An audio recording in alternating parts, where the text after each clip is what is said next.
네, 우리 하나님 말씀은 갈라디아서 5장 16절에서 26절까지 보도록 하겠습니다. 신약성경 308페이지 갈라디아서 5장 16절에서 26절까지입니다. 저와 여러분이 한 절씩 교독하겠습니다. 16절입니다. 내가 이르노니 너희는 성령을 쫓아 행하라. 그리하면 육체의 욕심을 이루지 아니하리라.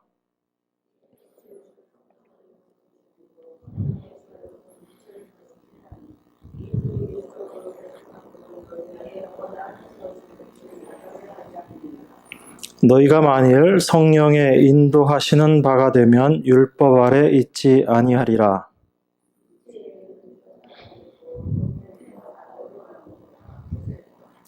우상 숭배와 술수와 원수를 맺는 것과 분쟁과 시기와 분냄과 당 짓는 것과 불리함과 이단과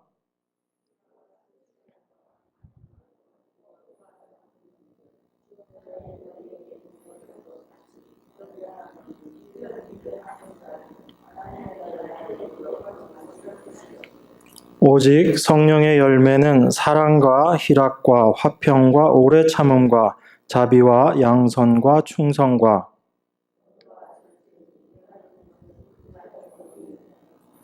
그리스도 예수의 사람들은 육체와 함께 그 정과 욕심을 십자가에 못 박았느니라.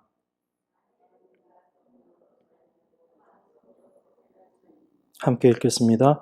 헛된 영광을 구하여 서로 격동하고 서로 투기하지 말지니라. 아멘.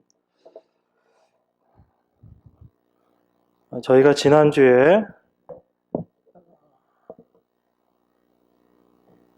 함께 나눴던 말씀이 우리가 그 죄의 종에서 하나님의 종으로 바뀌어진 우리들의 모습에 대해서 생각을 했습니다. 그래서 온 율법이 내 이웃 사랑하기를 내 몸같이 하라 한 말씀, 그 말씀에 다 이루어진 것이다 라는 말씀을 저희들이 생각을 해보았습니다. 그래서 그 말씀들을 통해서 우리 자신이 어떠한 자인가 하는 부분들을 저희들이 생각을 해보았습니다.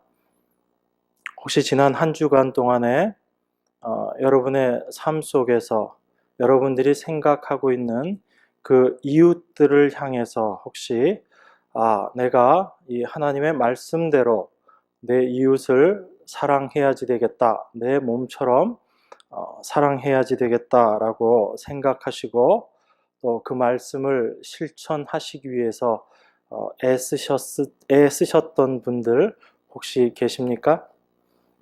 네. 아니면 말씀 듣고 돌아가는 길에 날도 춥고 그런데 다 잊어버리고 집에 가서는 오늘 내가 무슨 말씀을 들었었지 이렇게 혹시 생각하지 않으셨는지. 저희가 이 하나님의 말씀을 항상 보면서 우리 안에 드는 생각들이 이런 것들입니다. 이 하나님의 말씀, 이것은 우리에게 주신 말씀이기 때문에 우리가 이 말씀들을 온전히 잘 지켜내어야지 된다 이렇게 생각을 합니다. 그 생각 자체가 잘못된 것은 아닙니다. 분명히 하나님께서 우리에게 주시는 귀한 마음인 줄 믿습니다. 그런데 우리가 그 하나님의 말씀을 지킨다라는 의미에서 그 지키는 것이 어떤 것인가에 대해서 오해를 하는 경우들이 많습니다. 거기에서 우리의 신앙생활에 많은 어려운 부분들이 좀 생기지 않는가라는 그런 생각이 듭니다. 오늘 읽으신 말씀의 16절에 보면 내가 이르노니 너희는 성령을 쫓아 행하라. 그리하면 육체의 욕심을 이루지 아니하리라. 이렇게 이야기를 합니다.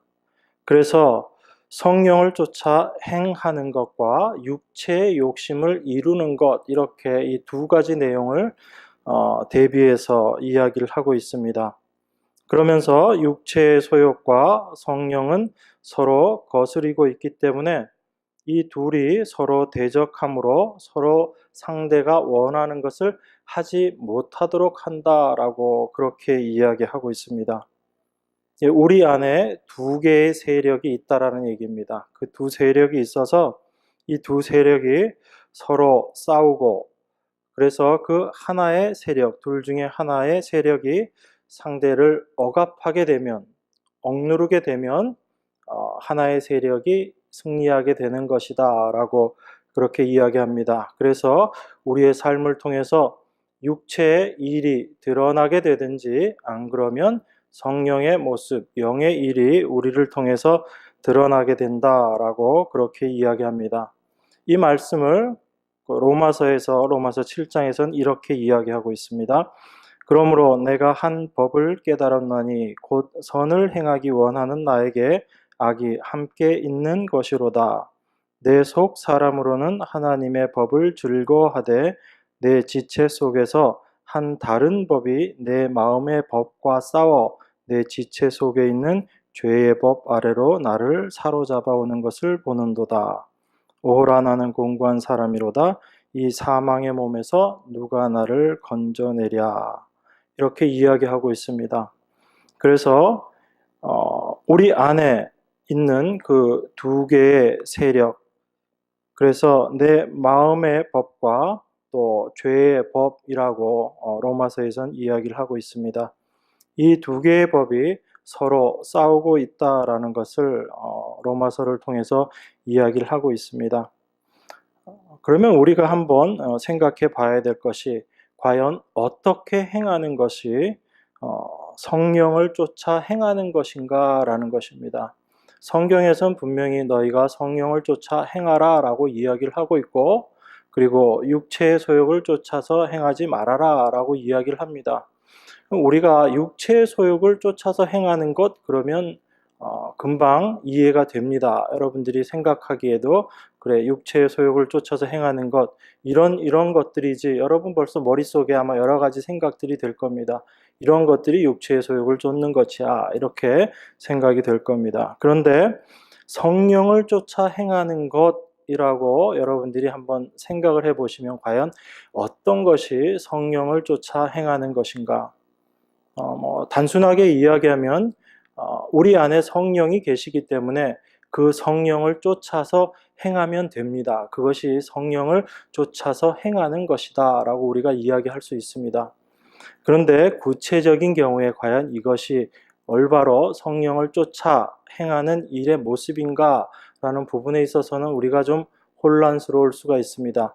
내 안에 성령의 강한 역사로 말미암아 그 이끄심에 의해서 우리가 순종해 나아갈 때 경험되어지는 성령을 쫓아 행함이 분명히 있습니다.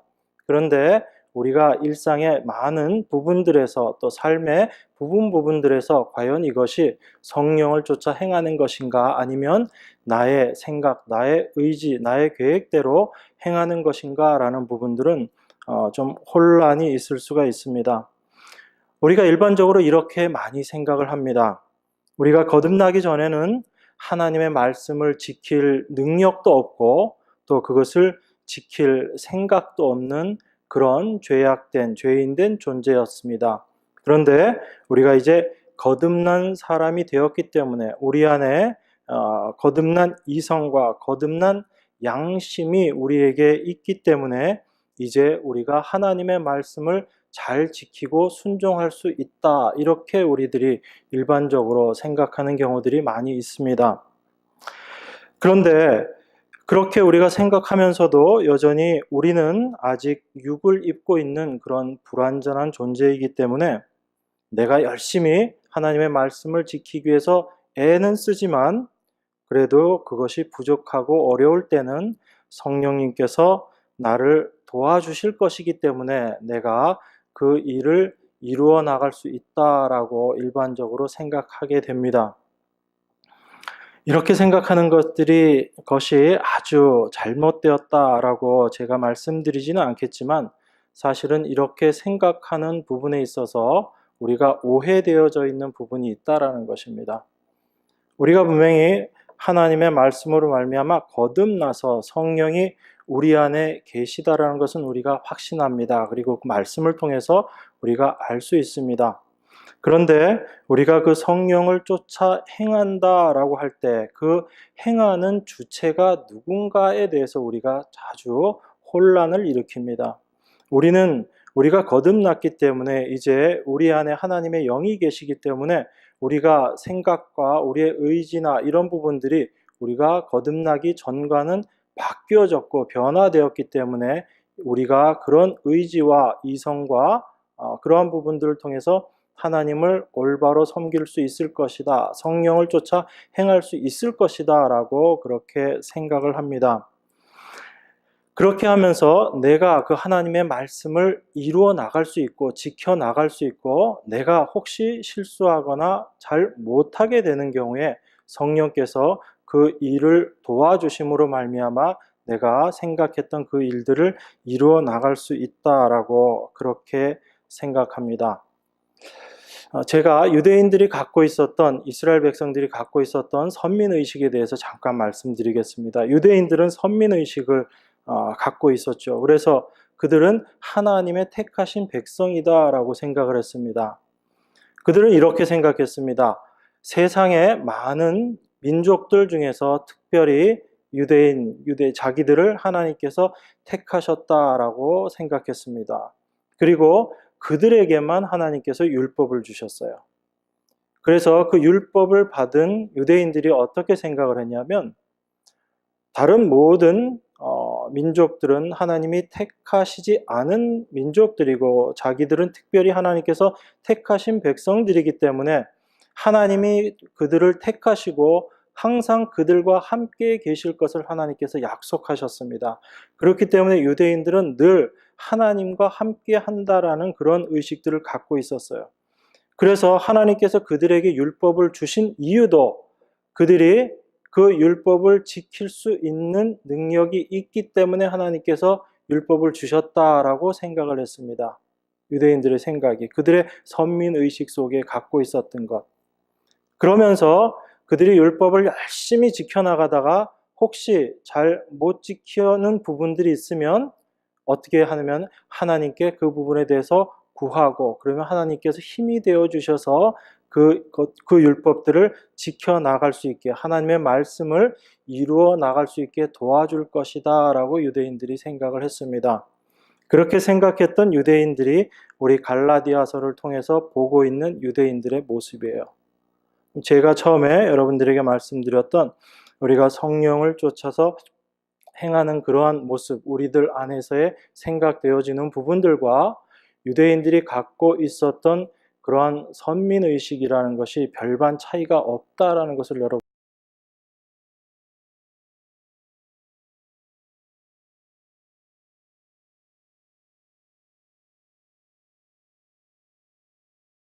그들이 율법을 지킬 수 있기 때문에 하나님께서 율법을 주셨다라는 그 생각이었어요. 그래서 그들은 그 율법을 지켜 나아가기 위해서 평생의 삶을 거기에 투자했던 것입니다. 우리가 하나님의 말씀으로 말미암아 새 사람이 되었다라는 것이 우리 자신이 변화되어서 하나님의 말씀을 온전히 지킬 수 있는 자가 되었다라고 생각하는 데서 우리가 실수하는 부분들이 발생한다라고 봅니다. 우리는 분명히 하나님의 말씀으로 거듭나서 우리 안에 하나님의 영이 계시지만 우리 자신이 변화되고 바뀌어져서 그 말씀을 온전히 지킬 수 있는 것이 아니고 우리 안에 계신 성령으로 말미암아 그 성령께서 그 말씀을 이루어 나가시는 것입니다. 우리가 성경을 하나님의 말씀이라고 이야기합니다. 제가 지난번에도 한번 이 말씀을 드린 기억이 나는데 하나님의 말씀이라는 것은 하나님께서 직접 하신 이야기예요. 그리고 그것은 하나님께서 하시겠다라는 의지의 표현입니다. 성경은 인간의 이야기가 아니고 하나님의 말씀이에요. 그런데 우리는 이 하나님의 말씀에서 하나님께서 우리에게 무언가를 명령하신 것과 같은 그런 말씀들을 뽑아내고 그 말씀들을 우리가 열심히 지켜보겠다고 그렇게 하고 있습니다. 그런데 구약 하나님의 옛 언약이고요. 신약 하나님의 새로운 약속입니다. 새 언약, 옛 언약, 새 언약 이렇게 얘기하죠. 약속을 하신 분이 하나님이시고 그 약속을 지키시고 이루어 나가시는 분이 하나님이십니다. 그렇기 때문에 성경의 모든 말씀은 하나님께서 이루어 나가시는 거예요. 우리가 그것을 올바로 이해하지 못하면 하나님께서 약속하셨던 언약이라는 것을 올바로 이해하지 못하는 겁니다. 언약이라는 것 자체가 하나님께서 약속하셨다라는 거예요. 그 약속은 누가 이루어 나가냐면 그 약속을 한 사람이 이루어 나가는 것입니다. 그렇기 때문에 하나님께서 당신께서 말씀하신 그 말씀을 당신의 자녀들을 통해서 이루어 나가시는 거예요. 우리가 하나님의 말씀을 이루어 나가면서 하나님의 도움을 받는 것이 아니고 하나님께서 우리를 통해서 하나님께서 말씀하신 것들을 이루어 나가시는 것입니다. 겉으로 보기에는 별반 차이가 없는 것 같지만 사실은 굉장한 차이가 있는 것이에요. 여기에서 우리 스스로가 그렇게 하나님의 말씀을 이루어낼 수 있다라고 생각하는 것이 바로 하나님의 성령의 법을 쫓아가지 못하는 육신의 생각이라는 거예요. 그것을 성경은 육신의 생각이라고 이야기합니다. 그러면 왜 우리 인간이 이렇게 하나님의 말씀을 통해서 자기 스스로 그것을 애쓰고 노력해서 이루어 보려고 하는가라는 것이에요. 그게 바로 우리 안에 죄로 말미암아 우리 안에 들어오게 된 내가 하나님처럼 되겠다라는 자기 영광을 드러내려는 의지입니다. 그래서 우리는 하나님의 은혜를 깨달았으면서도 하나님의 말씀을 보면 늘 먼저 생겨나고 내 안에서 먼저 일어나는 것이 뭐냐면 하나님의 말씀에 내가 먼저 거기에 순종되어 주기보다는 그 말씀을 내가 먼저 이루고자 하는 것이 내 안에서 먼저 일어나는 거예요. 그래서 이 하나님의 말씀이 우리가 구약은 율법이고 신약은 하나님께서 약속하신 것이다 그렇게 말하면서도 이 신약 성경의 모든 것들을 보면서 이것을 율법으로 받아버리는 거예요. 우리는 이것이 율법이 아니다라고 말을 하면서도 실제로는 이 성경을 보면서 이걸 전부 율법으로 받아들여 버려요. 그래서 이 말씀을 보면서 그래 내가 이렇게 해야지 하나님께서 이렇게 명령하셨으니까 내가 그것 해 나가야지 지켜 나가야지 그것이 바로 이 말씀을 우리가 율법으로 잡아버리는 모습입니다. 그 율법으로 잡아버리는 모습 안에 어떤 것이 있냐면 바로 내가 이 말씀을 지킬 수 있다라는 것이 내 안에 있는 생각이에요. 그래서 그 말씀대로 내가 살 수 있다라는 것, 그것이 내가 하나님처럼 되겠다라고 생각했던 바로 인간의 범죄함으로 우리 안에 들어와 있는 죄성이라는 것입니다. 그것이 내가 늘 하나님처럼 되고자 하는 그 마음이 늘 내 안에서 일어나는 거예요. 그걸 성경에서는 다른 말로 뭐라고 이야기하냐면 자기의라고 이야기하는 겁니다.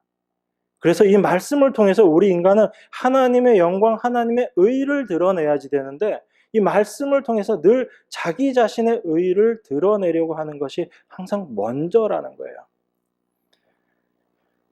그래서 하나님께서 당신의 백성, 당신의 자녀들을 통해서 하나님의 영광을 드러내시기 위해서 우리의 자기의 의를 드러내려고 하는 우리의 모습들을 철저하게 부수어 버리시고 하나님의 영광만이 오롯이 드러나게 하시는 방법이 뭐냐면 바로 우리들에게 주시는 하나님의 고난이라는 겁니다.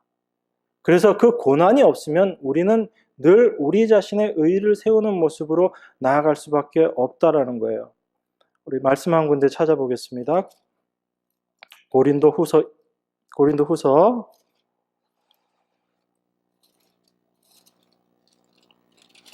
1장, 고린도후서 1장 8절 9절입니다.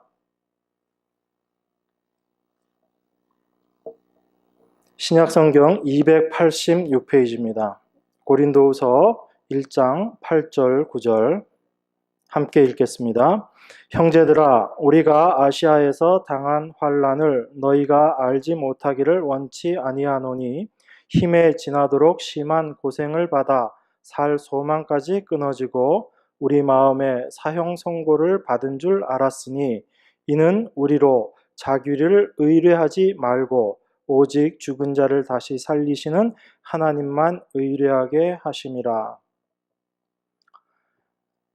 바울이 고린도 교회에 보냈던 두 번째 서신입니다. 여러분들이 잘 아시다시피 고린도 후서는 바울의 사역 후반기에 쓰여진 서신이에요. 바울이 지금 이렇게 고백합니다. 형제들아, 우리가 아시아에서 당한 환난을 너희가 알지 못하기를 원치 아니하노니 힘에 지나도록 심한 고생을 받아 살 소망까지 끊어지고 우리 마음에 사형 선고를 받은 줄 알았으니, 이렇게 이야기합니다. 바울의 그 사역의 길이, 그 사역의 일이 얼마나 힘들고 어려웠는가를 이야기를 합니다. 하나님께서 특별히 불러낸, 하나님의 사역을 위해서 특별히 불러낸 사람입니다, 바울은. 그런데 그 바울에게 하나님의 일을 감당케 하시고 그 일들이 잘 진행될 수 있도록 하나님께서 도와주시면 좋은데 그렇게 하지 않으셨다는 얘기예요. 바울이 얼마나 어려움을 많이 겪었는지, 힘에 지나도록 심한 고생을 해서 살 소망까지 끊어졌다라고 이야기합니다. 여러분, 이렇게 고생스러웠던 적이 혹시 있습니까? 먹고 사는 거에 이렇게 힘들었던 적 혹시 있을지 몰라요. 그런데 하나님의 일을 감당한다고 하면서 이런 고생과 어려움을 과연 여러분들이 겪으셨는지, 저는 개인적으로 이렇게 겪어보지 못했습니다. 솔직히 말씀드리면. 그런데 바울은, 우리가 그렇게 위대한 사도라고 이야기하는 바울이 힘에 지나도록 심한 고생을 받아 살 소망까지 끊어졌다라고 이야기하고요. 거기에 더 나아가서 우리 마음에 사형 선고를 받은 줄 알았다, 이렇게 고백합니다. 그 고통이 얼마나 힘들고 심했으면 우리 마음에 사형 선고를 받았다. 하나님께서 이제 너희들 다 죽었다, 그냥 죽은 걸로 하자, 너 이제 죽는 걸로 하자, 그렇게 하나님께서 자기들을 그렇게 끌고 가시는 것처럼 생각했다라는 얘기입니다. 그래서 하나님이 이제 이 사역 가운데 이 일들을 통해서 우리를 죽이시려나 보다, 그래서 하나님 나라로 우리를 부르시려나 보다, 그렇게 바울이 생각했다라는 얘기입니다. 그런데 그 다음 후반부에 나와 있는 말씀이 이렇게 됩니다. 우리 마음에 사형 선고를 받은 줄 알았으니 이는 우리로 자기를 의뢰하지 말고 오직 죽은 자를 다시 살리시는 하나님만 의뢰하게 하심이라, 이렇게 이야기합니다.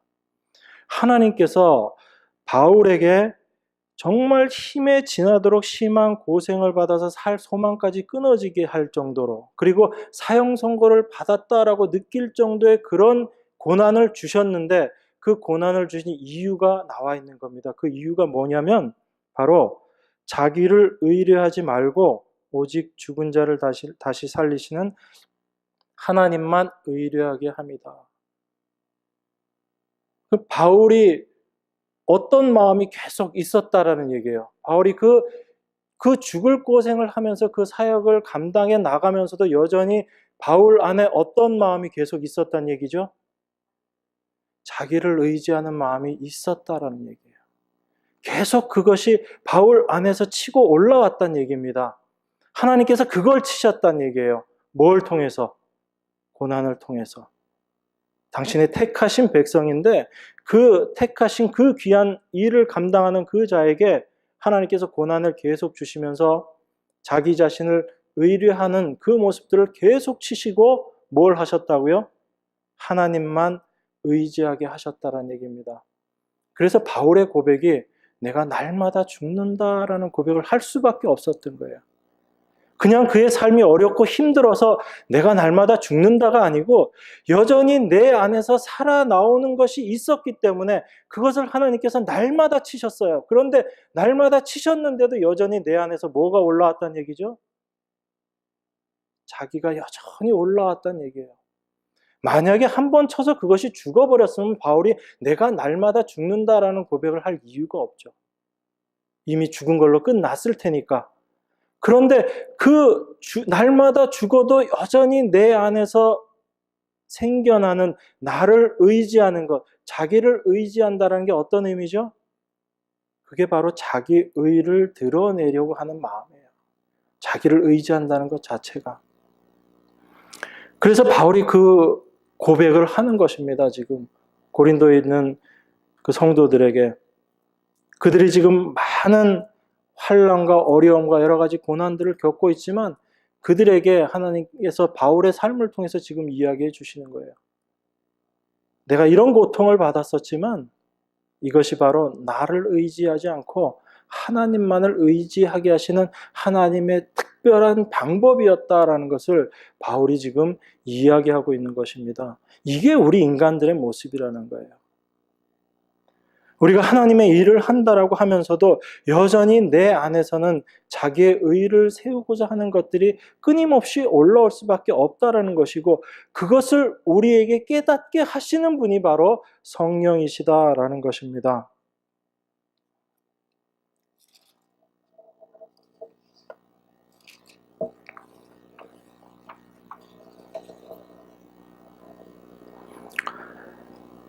우리 로마서 한번 보겠습니다. 로마서 8장.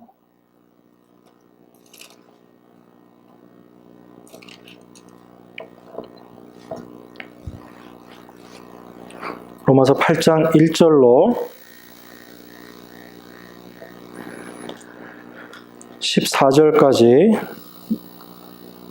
함께 보겠습니다. 제가 봉독합니다. 로마서 8장 1절에서 14절까지입니다. 그러므로 이제 그리스도 예수 안에 있는 자에게는 결코 정죄함이 없나니 이는 그리스도 예수 안에 있는 생명의 성령의 법이 죄와 사망의 법에서 너를 해방하였음이라. 율법이 육신으로 말미암아 연약하여 할 수 없는 그것을 하나님은 하시나니 곧 죄를 인하여 자기 아들을 죄 있는 육신의 모양으로 보내어 육신의 죄를 정하사 육신을 쫓지 않고 그 영을 쫓아 행하는 우리에게 율법의 요구를 이루어지게 하려 하심이니라.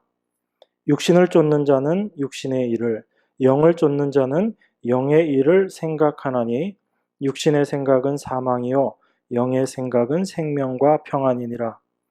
육신의 생각은 하나님과 원수가 되나니 이는 하나님의 법에 굴복치 아니할 뿐 아니라 할 수도 없음이라.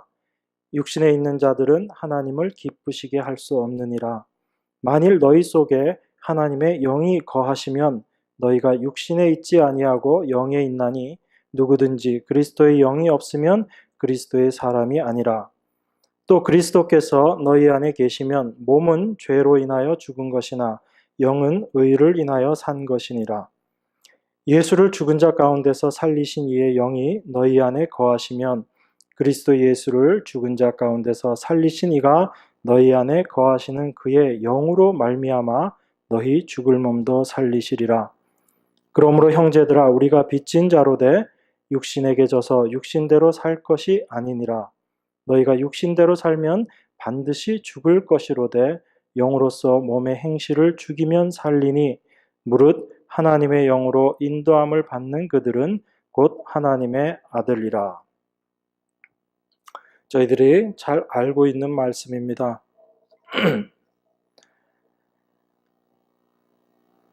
우리가 육신을 쫓아서 살 것인가 아니면 영을 쫓아서 살 것인가에 대해서 로마서 8장이 이야기하고 있습니다.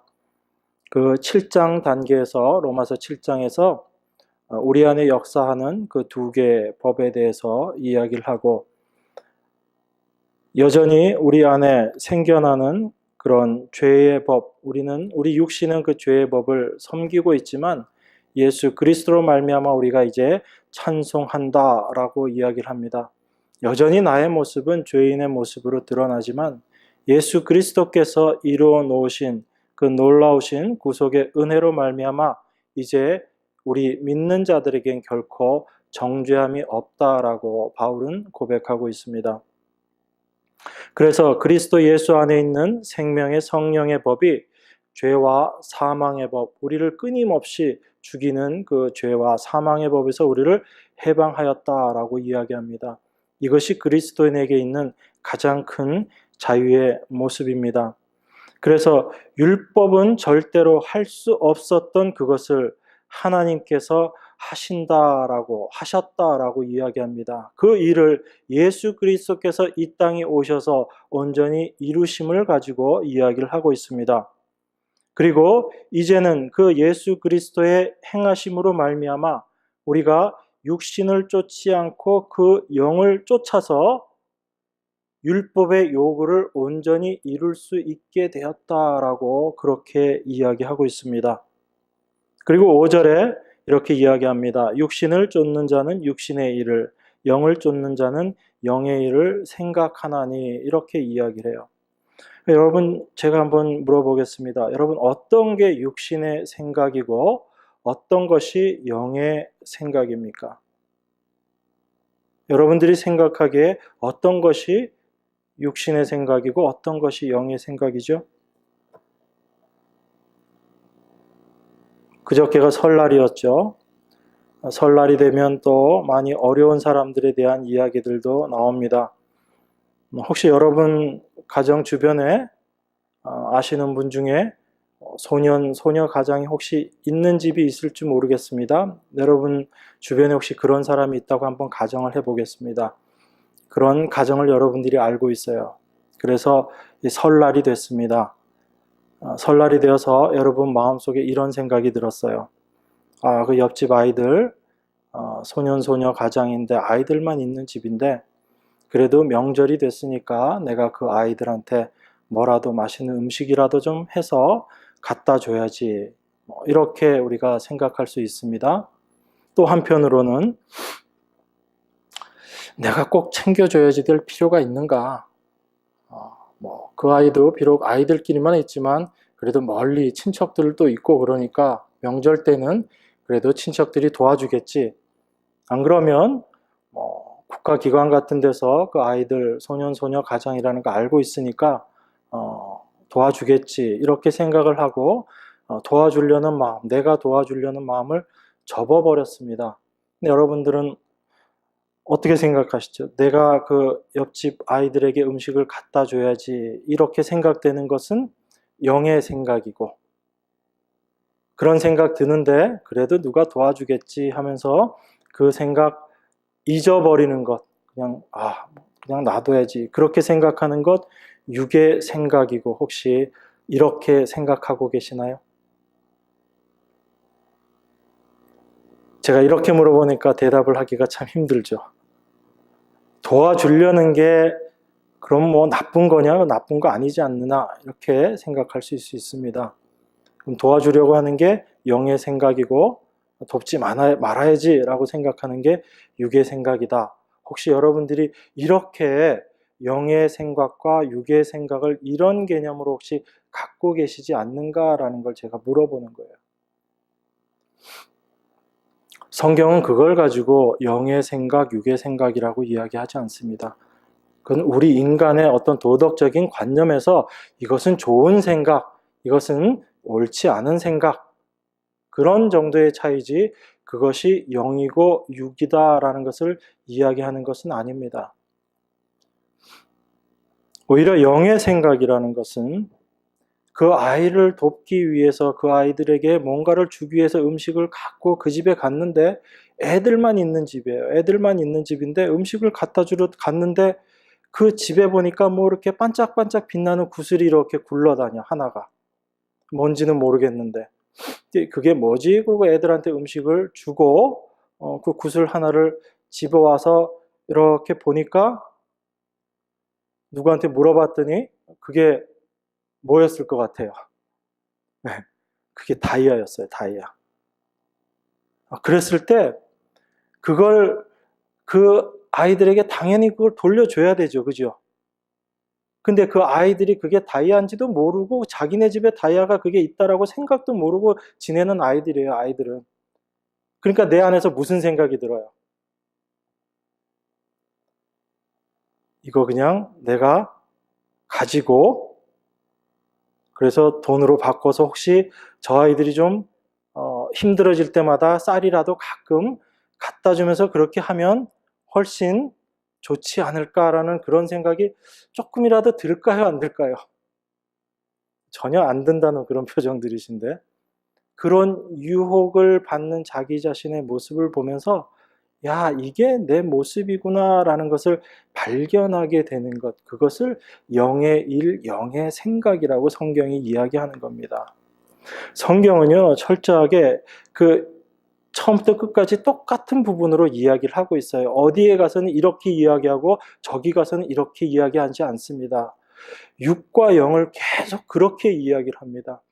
육이라는 것은요, 철저하게 자기 자신을 의지하는 그 모습, 자기의 의를 드러내려고 하는 그 모습, 그리고 자기가 참 죄인임을 깨닫지 못하는 모습, 그것을 육이라고 이야기를 합니다. 이것은 아담과 하와가 범죄했을 때부터 있었던 모습이에요.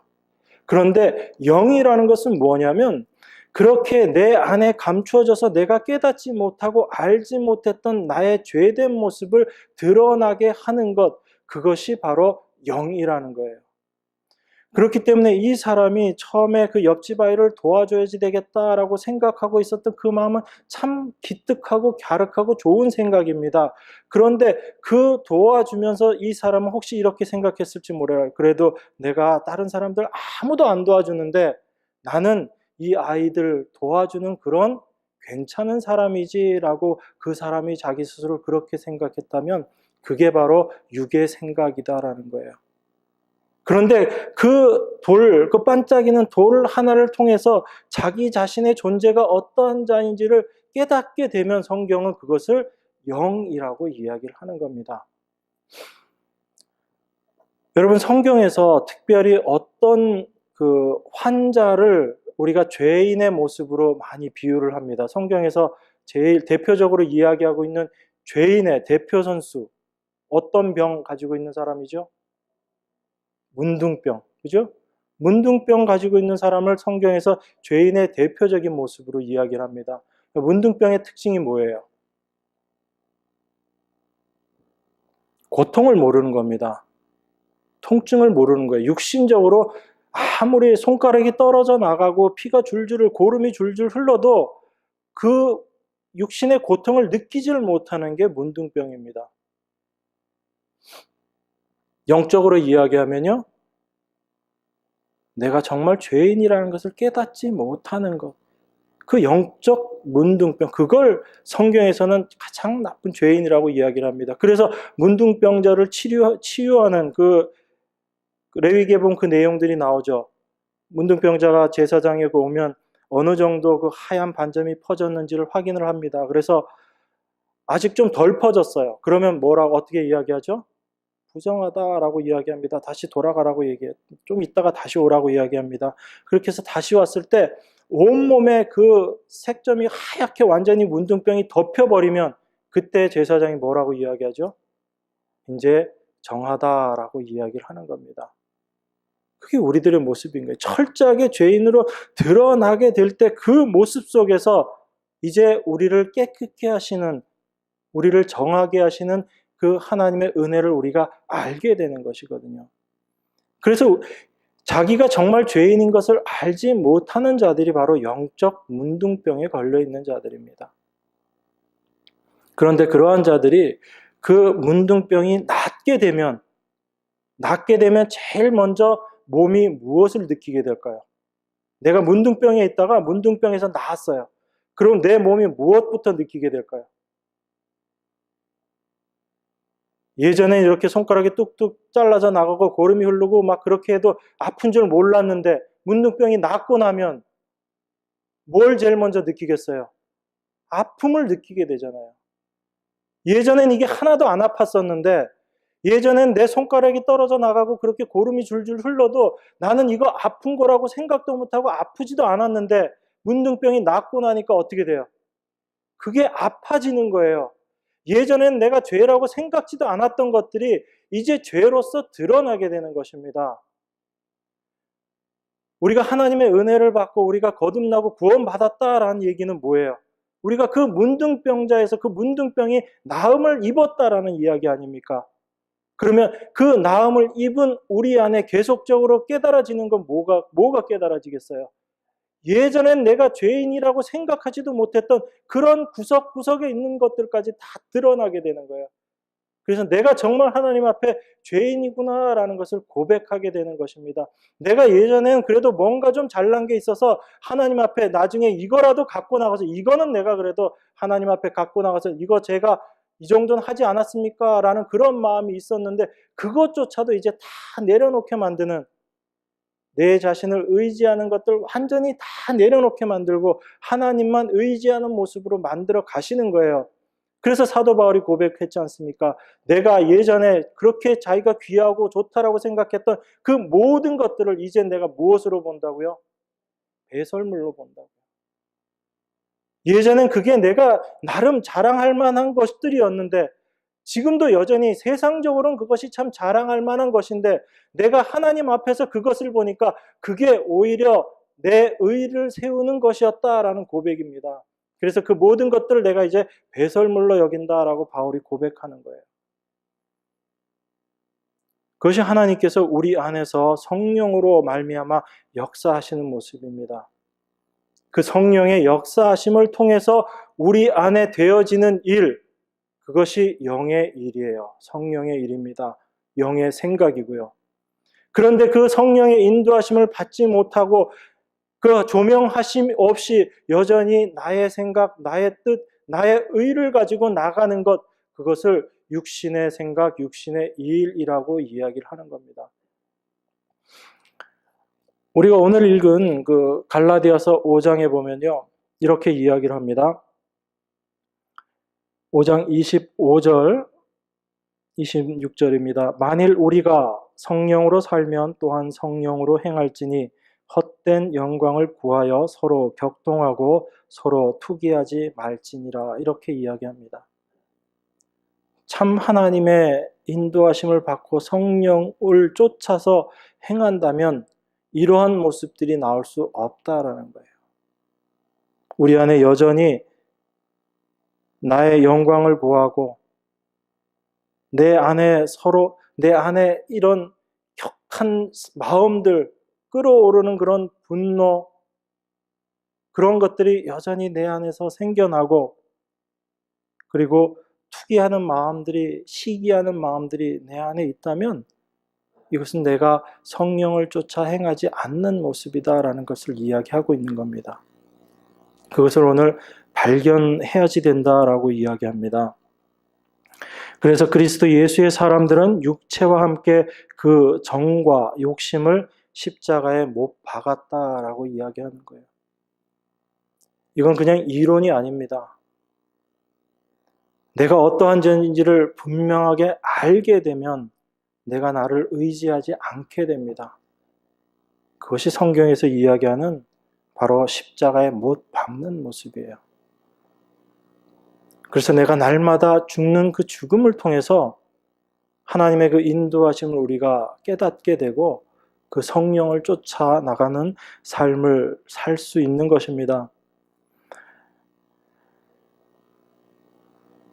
19절부터 나와 있는 내용이 육체의 일입니다. 그리고 22절, 23절에 나와 있는 것이 성령의 열매라고 이야기하는 성령으로 말미암은 일입니다. 같이 한번 읽어보겠습니다. 18절부터 보겠습니다. 5장 18절, 18절에서 21절까지 함께 읽겠습니다. 너희가 만일 성령의 인도하시는 바가 되면 율법 아래 있지 아니하리라. 육체의 일은 현저하니 곧 음행과 더러운 것과 호색과 우상 숭배와 술수와 원수를 맺는 것과 분쟁과 시기와 분냄과 당짓는 것과 불리함과 이단과 투기와 술 취함과 방탕함과 또 그와 같은 것들이라. 전에 너희에게 경계한 것 같이 경계하노니 이런 일을 하는 자들은 하나님의 나라를 유업으로 받지 못할 것이요. 종류가 참 많죠.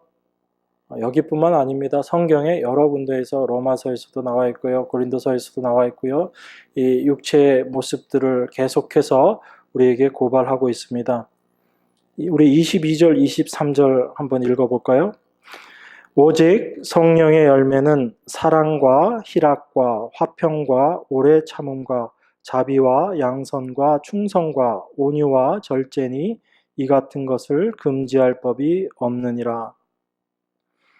제가 시간이 좀 많으면 이 육체의 일, 음행, 더러운 것, 호색 하나씩 하나씩 여러분들하고 좀 같이 나눴으면 좋겠는데 시간이 많지 않기 때문에 전체적인 내용만 말씀을 드리려고 합니다.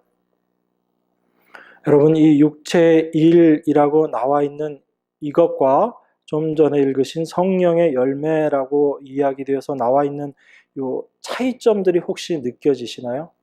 어떤 차이점이 보여지시나요? 국어 공부하는 시간도 아니고 육체의 일이라고 나와 있는 것들은 어떤 행해진 일을 쭉 설명하고 있습니다. 그죠? 그리고 성령의 열매라고 되어 있는 건요, 어떤 일, 행함 자체라기보다는 성품으로 나타나는 것들이에요. 비교가 되시나요?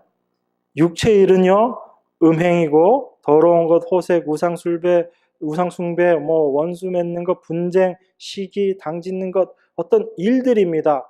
죄로 말미암아 겉으로 드러나 버린 일들에 대해서 이야기를 하고 있어요. 그런데 성령의 열매라고 되어서 나와 있는 것은 어떤 하나의 행함이라기보다는 성품적인 면을 이야기하고 있습니다.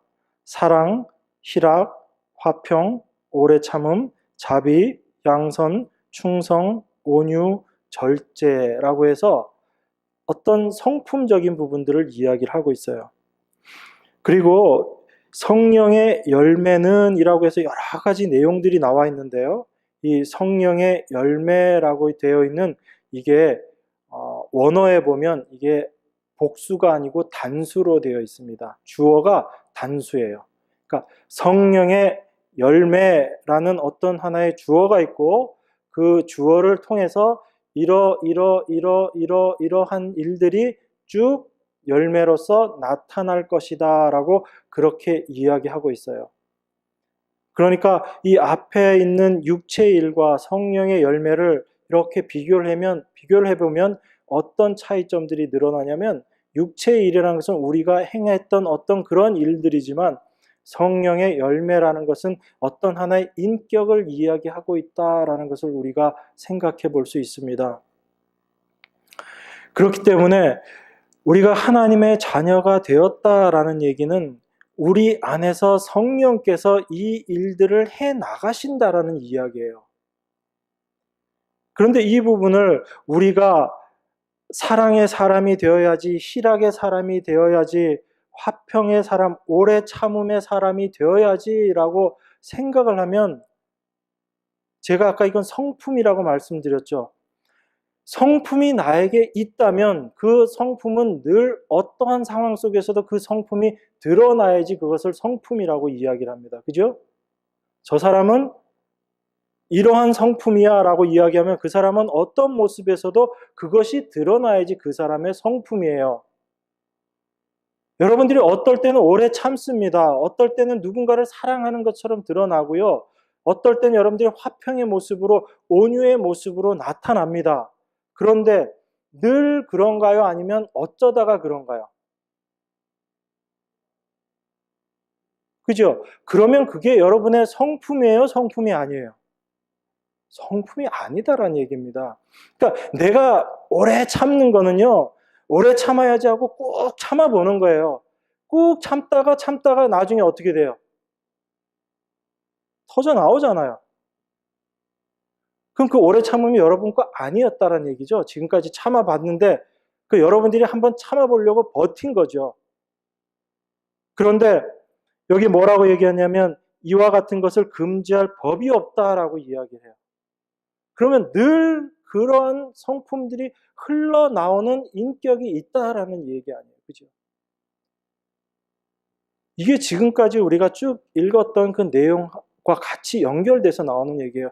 갈라디아서 5장에서 후반부에 갑자기 육체의 어떤 일들, 그 다음에 성령의 열매가 뜬금없이 나와서 너희들 이렇게 나쁜 일을 하지 말고 착한 일을 하면서 살아라라는 이야기가 아닌 거예요. 이 갈라디아서는 철저하게 인간 중심으로 생각하느냐, 하나님 중심으로 생각하느냐를 가지고 이야기하고 있는 말씀입니다. 바로 율법주의가 무엇이고 하나님의 말씀, 은혜만을 붙잡는 것이 무엇인지를 이야기하고 있는 것이고요. 인간이 할 수 있다라는 그런 인본주의와 하나님만이 온전히 하실 수 있습니다라는 하나님 중심주의를 가지고 이야기를 하는 거예요. 그래서 단순히 어떤 율법을 행하고 안 하고 할 수 있느냐 없느냐의 문제가 아니다라고 말씀을 드렸습니다. 그렇기 때문에 이 갈라디아서 이 말씀을 통해서 우리 안에서 무엇이 나오는지를 발견하고 과연 그러한 우리의 모습을 올바르게 깨닫는다면 우리가 자기를 의지할 수 있겠는가? 아니면 하나님만을 의지해야 하는 자들인가를 우리로 하여금 분명히 깨달아라라는 것이에요. 그래서 우리 자신의 모습이 어떠한지를 날마다 발견해 감으로 말미암아 그 우리의 모습을 날마다 십자가에 못 박아버림으로 말미암아 내 안에 계신 성령님께서 나를 통해서 일하시게끔 그분의 온전하신 모습으로 그 성령의 열매들을 나를 통해서 만들어내시는 그 모습으로 우리 자신의 모습이 그렇게 낮아져야지 된다라는 것을 이야기하고 있는 것입니다.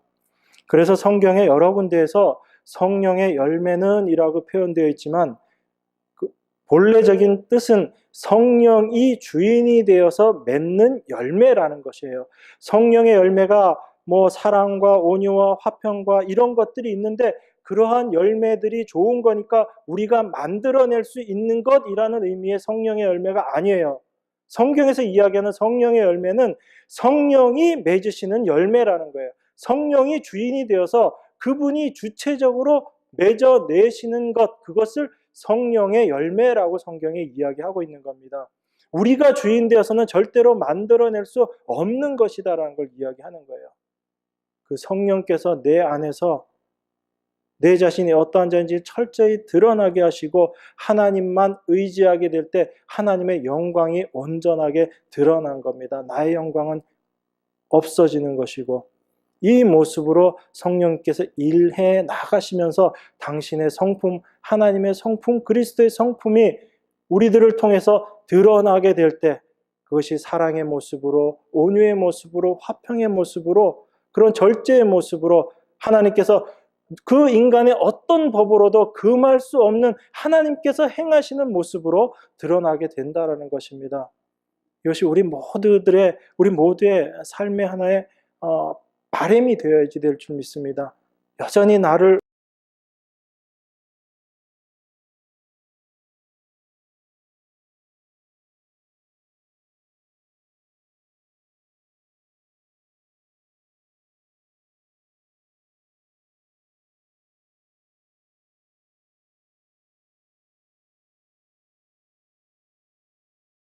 저와 여러분 되기를 주님의 이름으로 축원합니다.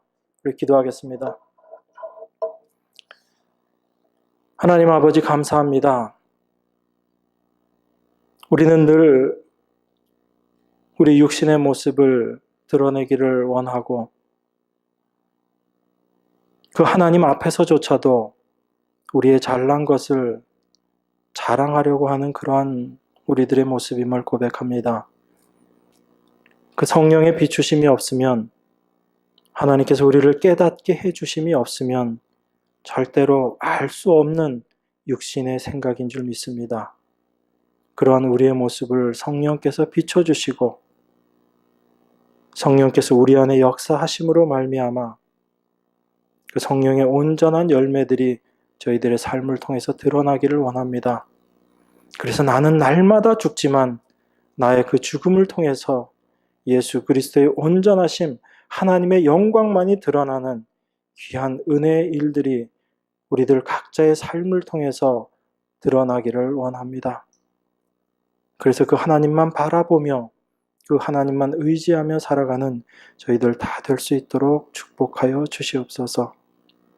우리들 삶의 모든 고백이 오직 주만 바라는 귀한 간증이 될 수 있도록 축복하여 주시옵소서. 늘 우리와 함께 하시는 귀하신 예수 그리스도 이름 받들어 기도드리옵나이다. 아멘.